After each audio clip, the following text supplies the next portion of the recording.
In the age of Omicron, where COVID's attack rate is higher than previous variants, entire households and friend groups are getting sick. If one person gets COVID, there's a good chance others in their home will also get infected.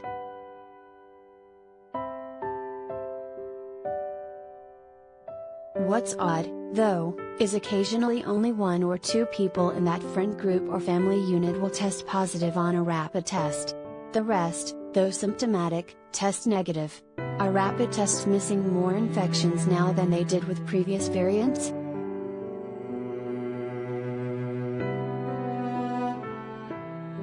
Despite the anecdotal evidence, the latest research suggests the kits work just as well on Omicron as they did with Delta, meaning they can catch about 80% of cases confirmed by a positive PCR test.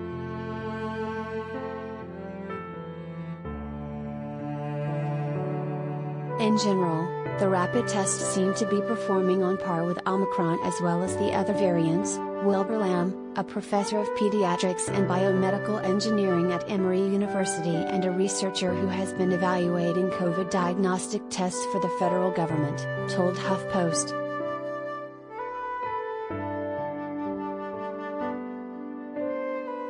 Rapid antigen tests are designed to detect a specific version of a virus.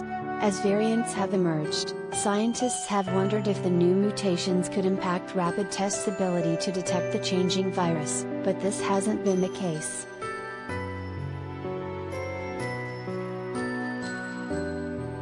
Most evidence suggests that rapid antigen tests work just as well with Omicron as they did with previous variants like Delta and Alpha. A study from UMass Chan Medical School found that rapid tests caught 92% of Omicron infections and 82% of Delta infections that had been confirmed on a positive PCR test.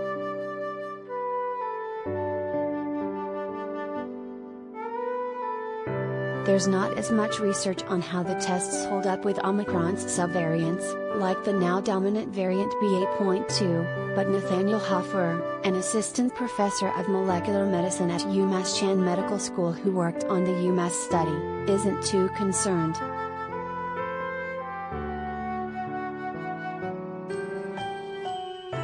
My hunch is that these tests can still detect BA.2, he said. BA.2 is a subvariant of Omicron and variants have been consistently detected by rapid antigen tests all along, largely because the piece of the virus these tests look for hasn't mutated too much, according to Hoffer.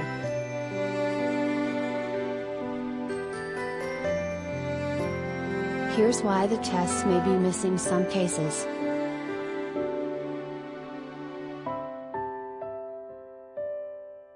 Still, rapid at-home tests aren't foolproof, and there have been enough anecdotes to show they're missing some percentage of cases.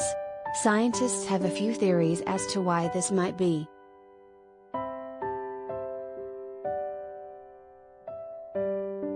First, is the heightened transmissibility of Omicron and its subvariants, like BA.2.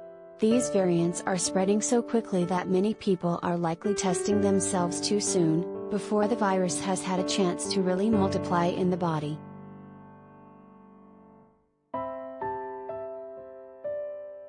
There might actually not be a high enough concentration of virus in the nose for it to pick up yet, Lamb said.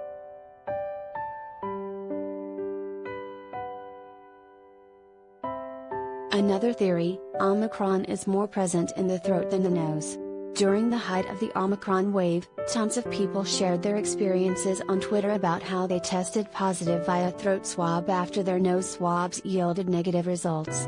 However, Ann Willey, a microbiologist at Yale School of Public Health, said we don't have accurate estimates on this because the FDA hasn't authorized rapid antigen tests for oral swabs.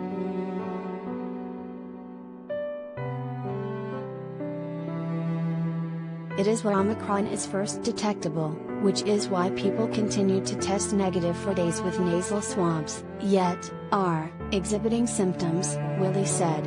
But studies have specifically looked at this and found that Omicron is everywhere: the throat, the nose, our saliva, and oral swabs, though useful, are no better than nasal swabs.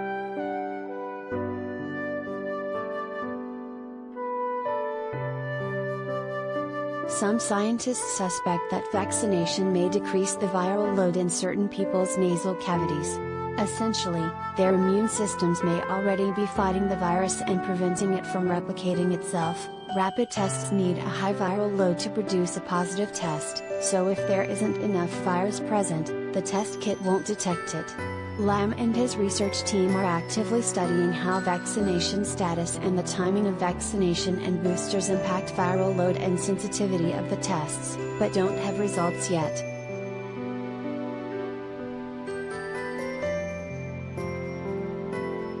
We think that perhaps a person that's recently boosted might be prone to having lower sensitivity, but that's still our hypothesis, Lam said.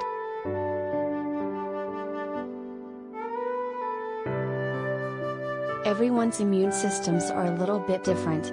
Some people's immune systems might simply fight and block the virus from replicating more successfully than others. Additionally, symptomatic people tend to have higher viral loads, which are more detectable on a rapid antigen test, than asymptomatic people, who typically have lower viral loads.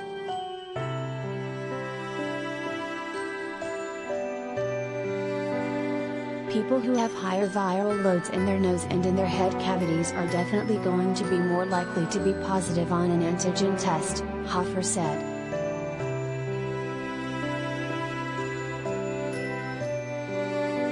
There's always the chance people could also have symptoms for different reasons. Seasonal allergies and other common respiratory viruses are back and circulating, Hoffer added.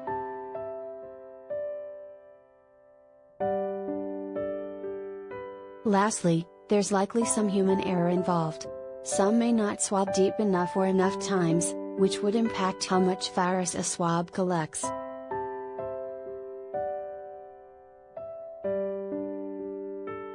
The tests also work best with serial testing, or testing over multiple days.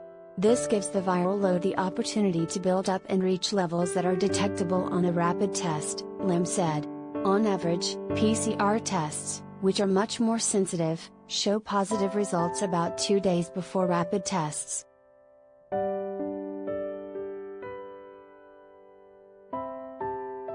So while you might get a negative test result on your first day of symptoms, there's a much better chance your rapid test will turn positive a couple days later once your viral load is higher.